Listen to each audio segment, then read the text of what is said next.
അർച്ചന, കരയാതെ. അതിന് മാത്രം ഒന്നും സംഭവിച്ചില്ല. താൻ കാരണമല്ല ഇതൊന്നും ഉണ്ടായത്. മീരടുത്ത് എന്നെ വിളിച്ചത് കേട്ടില്ലേ? മാൻഡ്രേക്കെന്ന്. എവിടെ ചെന്നാലും അവിടെ എല്ലാം ദുരന്തം മാത്രം വിതയ്ക്കുന്ന മാൻഡ്രേക്ക്. ഞാൻ അങ്ങനെയാണോ സച്ചേട്ടാ? അർച്ചന, പഴികളും ശാപവും മാത്രം കേൾക്കാനായിട്ട് എനിക്ക് എന്തിനാ ഇങ്ങനൊരു ജന്മം? നമുക്കൊരു കാര്യം ചെയ്യാം. താൻ എന്റെ കൂടെ വാ. നമുക്ക് നെല്ലിശ്ശേരിയിലേക്ക് തിരിച്ചു പോവാം. എന്തിനാ?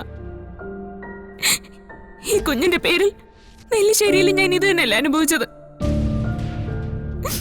അതും ഇതും തമ്മിൽ എന്താ വ്യത്യാസം? അവിടെ നിന്ന് ഇങ്ങോട്ട് പോരുമ്പോ ഇവിടെ കുറച്ചെങ്കിലും ആശ്വാസം കിട്ടുമെന്ന് വിചാരിച്ചു. പക്ഷെ അതിന് പകരം എരിയുന്ന തീയിൽ നിന്നും പറച്ചട്ടിയിലേക്ക് വീഴുന്ന അനുഭവം എനിക്കുണ്ടായത്. ഇത്രയും അനുഭവിക്കാൻ മാത്രം ഞാൻ എന്ത് തെറ്റാ ചെയ്ത്? നമ്മുടെ കുഞ്ഞിന്റെ മനസ്സുകൊണ്ടുപോലും കൈവിടാൻ എനിക്ക് പറ്റില്ല. എന്റെ കുഞ്ഞിന് സ്ഥാനമില്ലാത്ത ഒരിടത്തേക്ക് ഞാൻ വരൂല. അപ്പൊ പിന്നെ ഞാൻ എന്ത് ചെയ്യണം? നിന്നെ ഇവിടെ ഒറ്റയ്ക്ക് വിട്ടിട്ട് ഞാൻ എങ്ങനെ തിരിച്ചു പോകും? അങ്ങനെ പോയാ എനിക്ക് മനസ്സമാധാനം കിട്ടുമോ?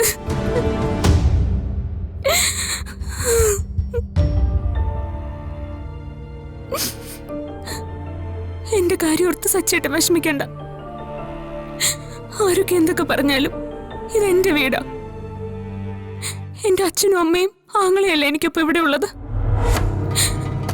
ആ ഒരു ധൈര്യമെങ്കിലും എനിക്കിവിടെ ഉണ്ട്. പിന്നെ സച്ചേട്ടൻ എന്റെ ഒപ്പം ഉണ്ടല്ലോ, എനിക്കത് മതി. എന്തിനാ മോളെ നീ ഇത്ര സഹിക്കുന്നേ? നമ്മുടെ കുഞ്ഞിന് ഒരു ദോഷമില്ലെന്ന് തെളിയിക്കാം.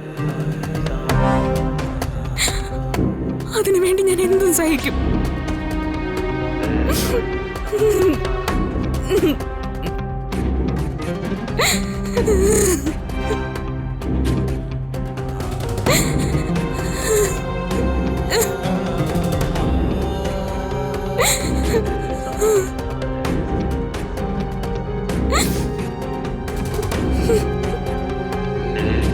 നിന്നെ മനസ്സിലാക്കാൻ താമസിച്ചന് മാപ്പ്.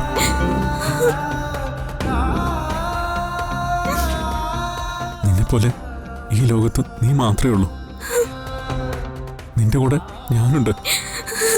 നീ ഒരു വാക്ക് പറഞ്ഞാൽ മതി, നമുക്ക് വേറെ ഏതെങ്കിലും ഒരു വീട്ടിലേക്ക് മാറാം. അതൊന്നും വേണ്ട. നമ്മുടെ കുഞ്ഞിന് വേണ്ടി ഞാൻ ഇതെല്ലാം സഹിച്ചോളാം. ഈ അവസ്ഥയില് നിന്നെ വിട്ടിട്ട് പോവാൻ എനിക്ക് മനസ്സ് വരുന്നില്ല. നിനക്ക് തന്ന വാക്ക് തെറ്റിക്കാൻ വേണ്ടി ചോദിക്കല്ല. ഞാനിന്ന് നിന്റെ കൂടെ ഇവിടെ താമസിച്ചോട്ടെ.